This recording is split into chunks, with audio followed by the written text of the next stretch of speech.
আহ উফ মাগো। কি হয়েছে বেবি? তুমি এমন করলে কেন? খুব কষ্ট হচ্ছে তোমার?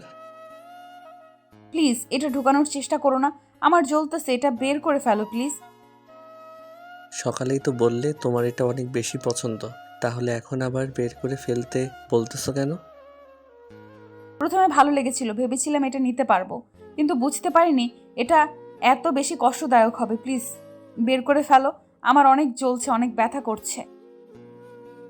কিন্তু তখন তো বললে, আর এখন তুমি ঢোকানোর পর বলছো এরকম কথা। আবার পরে বলবে না তো এটাই লাগবে তোমার, তাহলে কিন্তু আমি আর কখনো তোমাকে এটা দিব না। আগে তো বের করে ফেলো, আমার প্রচন্ড পরিমাণে জ্বলছে, প্লিজ বের করে ফেলো। থাকতে পারতেছি না, নিজেকে পাগল পাগল লাগছে। প্লিজ সোনা, এটা বের করো। কিন্তু তুমি তো বলো এই জিনিসটা তোমার অনেক পছন্দ, কিন্তু আজকে আবার হুটহাট করে এভাবে মত চেঞ্জ করে ফেললে যে? কি হয়েছে আমাকে বলো, খুব খারাপ লাগছে। পরে আবার তো তোমারই এটাই পছন্দ হবে। প্রচন্ড পরিমাণে কষ্ট হইতেছে, প্লিজ সোনা এটা বের করো। আমার না খুব খারাপ লাগতেছে, মনে হচ্ছে আমি মরে যাব। প্লিজ এটা বের করো, তুমি জানো না আমি কষ্টটা বেশি সহ্য করতে পারি না। ধুর পাগলি বউ, এরকমটা কেন বলছো? তুমি জানো না এটা স্বাভাবিক? আর তুমি এটা আগে এমন করে ঢোকাওনি, এর জন্য এরকমটা মনে হচ্ছে। দেখি তাকাও আমার দিকে, সব ঠিক হয়ে যাবে দেখো। প্লিজ তুমি এটা বের করে ফেলো, আমার আর সহ্য হচ্ছে না, অনেক বেশি ব্যথা লাগছে, আমি মনে হয় ব্যথায় মরে যাব। প্লিজ সোনা এটা একটু বের করো, আমার কষ্ট হচ্ছে, তুমি জানো না আমি কষ্ট বেশি নিতে পারি না, জ্ঞান হারিয়ে ফেলি। প্লিজ আমাকে ছেড়ে দাও।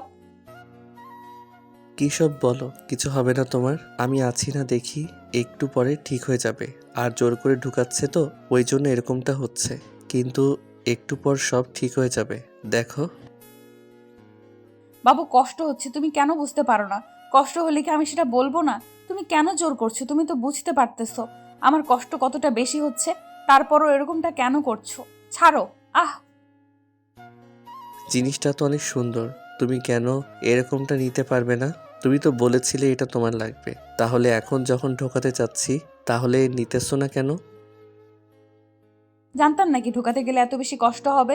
প্লিজ ছেড়ে দাও আমাকে, আমি মনে হয় এটা সহ্য করতে পারবো না। প্লিজ আমাকে এরকম কষ্ট দিও না, তুমি তো আমাকে ভালোবাসো বলো, তারপরও এরকম কষ্ট কেন দিতেছো? প্লিজ সোনা ছেড়ে দাও আমাকে। কি বলছো তুমি এগুলা? আর কষ্ট হবে কেন?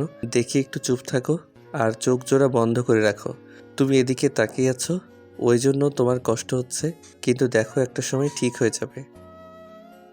না না, কিচ্ছু ঠিক হবে না, আমি ব্যথায় মরে যাচ্ছি আর তুমি বলতেছো ঠিক হয়ে যাবে। প্লিজ আমাকে ছেড়ে দাও, আমি না নিতে পারতেছি না, প্রচন্ড পরিমাণে জ্বলছে আর কষ্ট হচ্ছে। তুমি এটা কি ঢুকালে? প্লিজ বের করে ফেলো, আমি মরে যাব ব্যথাতে। ঐশীর কথাতে রাজীব ওর হাতের আংটিটা বের করে ফেলার চেষ্টা করলো। আপনারা কি ভাবছিলেন এতক্ষণ? আরে ভাই, চিন্তা ভাবনাটা একটু বদলান। আপনাদের চিন্তা ভাবনা যে এতটা বাজে, এত নেগেটিভ কেন? এইগুলো স্বাভাবিক বিষয়।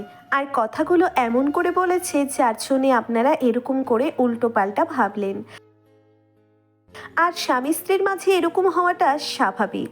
তার উপরে ঐশী হচ্ছে অনেক আদুরে একজন মেয়ে। শুনতে অবাস্তব লাগলেও ঐশী রাজীবের মামির বোনের মেয়ে, তাই বাসার কেউ ওদের মেনেই নিতে চাচ্ছিল না। কারণটা আপনারা জানেন। কিন্তু ঐশী নিজে থেকেই রাজীবের প্রেমে পড়েছিল। তারপর ওকে বোঝানোর চেষ্টা করেছিল, কিন্তু রাজীব যখন বুঝতে পারছিল না, তখন ঐশী কান্নাকাটি করত। আর রাজীবের মামির কাছে গিয়ে সবটা বলতেই ওর মামি অনেক বেশি অবাক হয়ে যায় আর বলে এটা কখনো সম্ভব নয়। তারপর ঐশী সুইসাইড করার চেষ্টা করলে রাজীব ওর ভালোবাসাটা বুঝতে পারে। আর পরিবার মেনে নিচ্ছিল না বলে ওরা পালিয়ে গিয়ে বিয়েটা করার চেষ্টা করলে তখন রাজীবের মামি দাঁড়িয়ে থেকে ওদের বিয়েটা দেয়। আর তারপর থেকেই ঐশী এখন সবার প্রিয় পাত্রী হয়ে উঠেছে। আম্মু তো ঐশী বলতেই চোখে হারায়। আসলে ঐশী অনেক আদরের মেয়ে, যার জন্যে সব সময় রাজীবের কাছে আবদার করতেই থাকে। তাই রাজীব ওর কথাগুলো না রেখে পারে না, যার জন্যে প্রত্যেকটা সময় ওর কথাগুলো শুনতে থাকে। আর তার ওপর আজকে রাজীব অফিস থেকে আসার সময় ঐশী ওকে ফোন করে বলে ওর একটা গোল্ডের রিং চাই। তাই রাজীব ওর জন্য একটা আংটি নিয়ে আসে। আংটিটা আনার পর ঐশীর আঙ্গুলে ঢুকছিল না। তারপর রাজীব জোর করে আংটিটা ঢোকাতে গেলে তখন কি হলো সেটা তো আপনারা জানতেই পারলেন। তারপর যখন বের করতে যাচ্ছিল তখন বের করতে পারতেছিল না, যার জন্যে ঐশী প্রচণ্ড পরিমাণে ব্যথা পাচ্ছিল। তখন রাজীব একটু জোরে সোরে টান দিতেই ঐশী ব্যথায় চিৎকার দিয়ে ওঠে। ও মা গো, মরে গেলাম গো। তুমি চোখ বন্ধ করে রাখো, দেখো সব ঠিক হয়ে যাবে। এইভাবে কান্নাকাটি করতেছো কেন? আমি তো বললাম কিছুক্ষণের মধ্যেই ঠিক হয়ে যাবে, দেখো। তুমি দেখছি আমাকে শেষ না করে ছাড়বে না। তুমি এমনটা কেন করছো বলো? তুমি তো জানো আমি কষ্টটা বেশি সহ্য করতে পারি না, তার উপর তুমি এগুলো করতেই থাকো। আচ্ছা বাবা, তুমি আমাকে জড়িয়ে ধরে রাখো, দেখো সব ঠিক হয়ে যাবে। তারপর এরকম চিৎকার চেঁচামেচি করো না, আম্মু জানতে পারলে অনেক বকাবকি করবে। তুমি এটা কেন আনতে গেলে? তোমাকে বলেছিলাম একটা আন্টি আনতে, কিন্তু তুমি এমন একটা এনেছো যেটা আমার হাতে লাগছে না, উল্টো আমাকে ব্যথা দিচ্ছে। এখন আবার খুলতে পারছো না। এখন কি হবে? আমার হাতটা যদি, আঙুলটা যদি ভেঙে যায় তখন কি হবে বলো? কী সব উল্টাপাল্টা কথা বলো, কিছু হবে না। দেখি তাকাও আমার দিকে, আর না হলে চোখ জোড়া বন্ধ করে রাখো, কখনো হাতের দিকে তাকাবে না। আমি বের করার চেষ্টা করতেছি। রাজীব আবার একটা জোরের সুরে টান দিতেই ঐশী চিৎকার দিয়ে জ্ঞান হারিয়ে ফেলে। কারণ ও অনেক আদরের একটা মেয়ে, তাই কষ্টটা বেশি সহ্য করতে পারে না। রাজীব ভাবতেই পারেনি যে ঐশী এরকম করে জ্ঞান হারিয়ে ফেলবে। ও তাড়াহুড়ো করে ঐশীকে কোলে উঠিয়ে নিল। তারপর নিয়ে গিয়ে বিছানায় শুইয়ে দিতেই এর মাঝে আম্মুর রুমে আসলো। দেখলো রাজীব ঐশীর পাশে বসে ওর মুখের দিকে হাত দিয়ে ওর সাথে কথা বলার চেষ্টা করছে, আর ঐশী বিছানায় শোয়া চোখ বন্ধ করে আছে। তখন আম্মু এসে বলতে লাগলো, কি হয়েছে আব্বু? তুমি এমন করে ওর সাথে কথা বলার চেষ্টা করছো? আর ঐশী মামুনির কি হয়েছে? ও এভাবে শুয়ে আছে কেন? আম্মু, পাগলিটা জ্ঞান হারিয়ে ফেলেছে। তুমি ওর সাথে কি করেছো যার জন্য জ্ঞান হারিয়ে ফেলেছেন? নিশ্চিত বকাঝকা করেছো, রাগারাগি করেছো, অনেক উত্তেজিত হয়ে গেছে যার জন্য এরকমটা হয়েছে, তাই না? না আম্মু, তেমন কিছু না। আসলে ওর জন্য একটা আংটি এনেছিলাম, আর আংটিটা পরাতে গিয়েও ব্যথা পেয়ে হারিয়ে ফেলেছে। আমি জানি না পাগলিটা এখন কতটা কষ্ট হয়েছে। আম্মু, তুমি একটা ডক্টর ফোন করো প্লিজ, ও অনেক বেশি ব্যথা পেয়েছে হয়তো। আম্মু তাড়াহুড়ো করে বেরিয়ে গেল। তারপর আব্বুকে ফোন করতেই আব্বু আধা ঘন্টার মধ্যে একটা ডক্টর নিয়ে বাসায় আসে।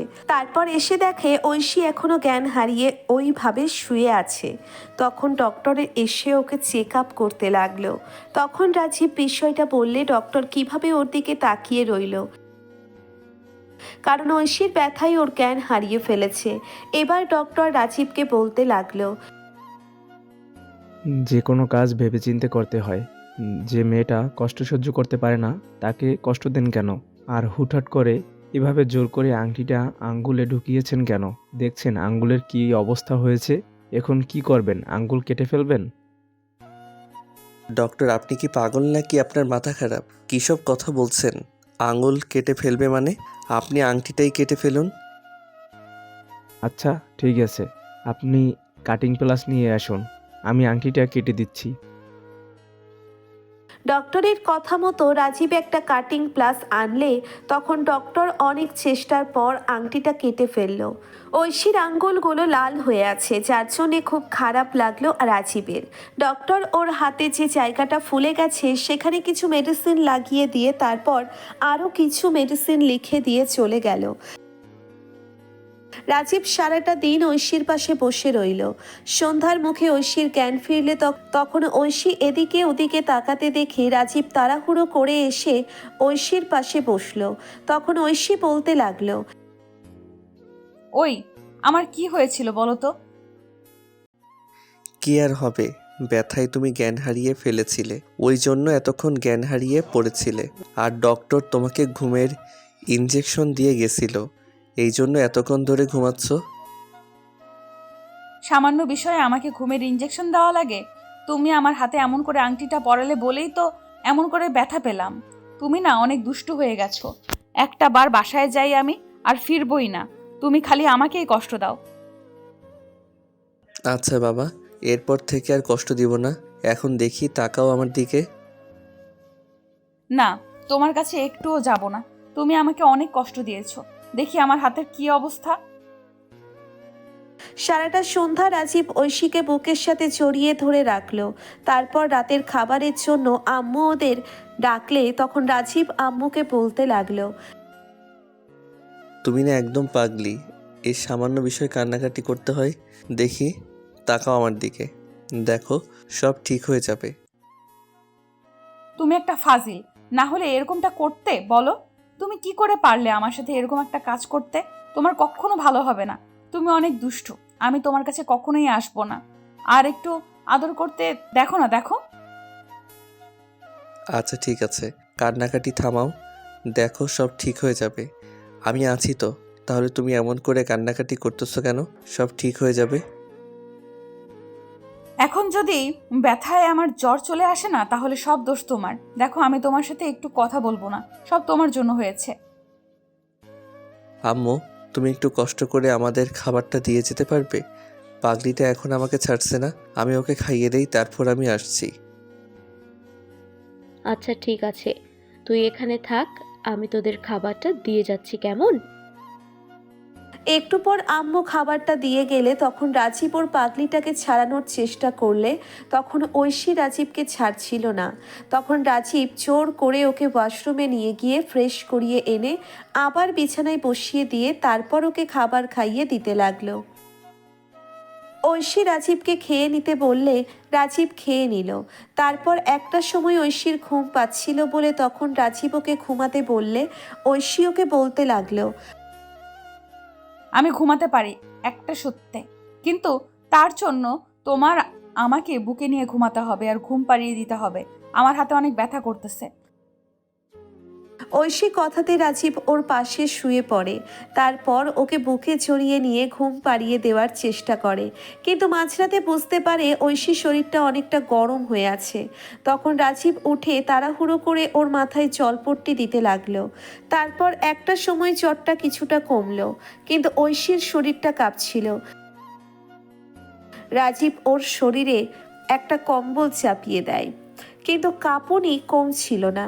তাই পাশে শুয়ে ওকে বুকের সাথে খুব শক্ত করে জড়িয়ে ধরে তখন ঐশী বলতে শুরু করে, সব হয়েছে তোমার জন্য। এখন তুমি এগুলো ঠিক করে দিবে। যদি না করো তাহলে কিন্তু আমি কালকেই বাসায় চলে যাব। আচ্ছা পাগলি, আমি তোমাকে বুকের সাথে জড়িয়ে ধরে রাখছি। দেখো, তোমার জ্বরটা ঠিক হয়ে যাবে। এখন জ্বর কিছুটা কমে গেছে, কিন্তু এখন তোমার আদর পেলে একটুও কমে যাবে। তুমি প্লিজ আমাকে এখন অনেক আদর দাও, তাহলে দেখো আমার জ্বর থাকবে না। এখন এই অবস্থাতে তোমার আদর করলে তো অনেক কষ্ট হবে। একটা প্লিজ এখন পাগলামি করো না। দেখো, তোমার জ্বরটা কমুক, তারপরে আদর দিয়ে দিব। না, এখনই আমরা আদর চাই। তুমি আমাকে আদর করবে কি না বলো? যদি না করো তাহলে কিন্তু এখন আমি অনেক কান্নাকাটি করব। সব সময় এরকম পাগলামি করো কেন? বলো তো দেখি, তাকাও আমার দিকে। ঐশী রাজীবের মুখের দিকে তাকালে রাজীব ওর ঠোঁটজোড়া দখলে নিল। সাথে সাথে ঐশীও রেসপন্স করতে লাগলো। রাজীব ভাবতেই পারছে না এই মেয়েটা জ্বরের মধ্যে এত শক্তি কি করে পাচ্ছে। রাজীব ঐশীকে ছেড়ে দিতেই ঐশী ওর ঘাড়ে গলায় কিস করতে লাগলো। তারপর শার্টটা খুলে দেওয়ার চেষ্টা করলে রাজীব ওকে সাহায্য করলো। তারপর রাজীবও ওর শরীর থেকে সব কাপড়গুলো খুলে দিয়ে সারা শরীরে কিস করতে লাগলো। ঐশী সারা শরীরটা এখনও অনেক উত্তাপ আছে, তাই রাজীবের ঠোঁটের ছোঁয়া যতবার ওর শরীরে পড়ছিল ঐশী অনেক বেশি কেঁপে কেঁপে উঠছিল, যার জন্যে রাজীবের চুলগুলো খুব শক্ত করে খামছে ধরছিল। তারপর রাজীব ওর নাভিতে চলে আসতেই ঐশী রাজীব খুব শক্ত করে দুই হাতে ওকে নাভির সাথে চেপে ধরে আর বলতে শুরু করে, যতবার আমাকে আদর করতে আসো একটু বেশি লেট করো, যার জন্য আমি নিজেকে আটকে রাখতে পারি না। আজকেও কি তোমার আমাকে এমন করে কষ্ট দিতে হবে? একটুও আদর করে আমাকে শান্ত করে দিতে পারো? সেটাও করো না। তুমি আসলে একটা ফাজিল। আমি আবার কি করলাম? আমি তো তোমাকে ঠিকমতো আদর করতেছি, তাহলে তুমি এমন করে বলতেছো কেন? করছো। এখন যেটুকু বাকি আছে ওইটুকু করো, না হলে কিন্তু আমি অনেক বেশি কষ্ট পাবো। রাজীব একটা মুচকি হাসি দিয়ে ওদের শরীরে আবারও কম্বলটা টেনে দিয়ে তারপর ঐশীকে নিয়ে ভালোবাসায় হারিয়ে গেল। তো ভালো থাক ভালোবাসা।